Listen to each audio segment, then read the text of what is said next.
नमस्कार शेतकरी बंधूंनो, आता मी आहे बाजगणी महाबळेश्वर या रस्त्यामध्ये आणि या रस्त्यामध्ये मी या ठिकाणी स्टॉल पाहिला आणि या ठिकाणी थांबलो तर तब्बल अरुण बिलारे सर त्या ठिकाणी आहेत.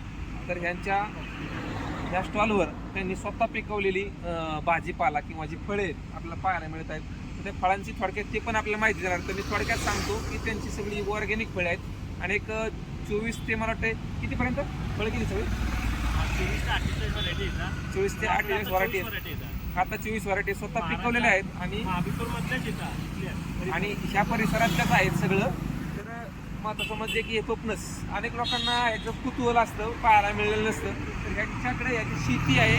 पाहू शकता संख्या किती आहे पपनसची, महत्त्वाचा मुद्दा.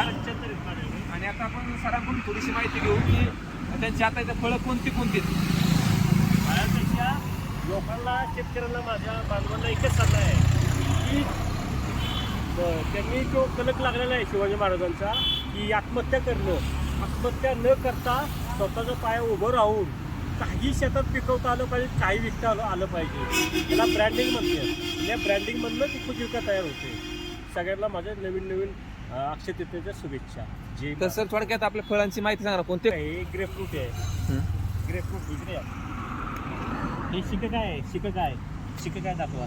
फणस, शिकेकाय, फणस, हे फणस, जाम, हे लिची, ही मलबेरी, हे जामून, भोपळ्यातले काशीफळ, चिकू, हे डांगर भोपळा, काशीफळातले केक करतात. हे रायवळ आंबा, पलीकडे स्क्वॉश, ह्याला काय म्हणतात? चिवचिव.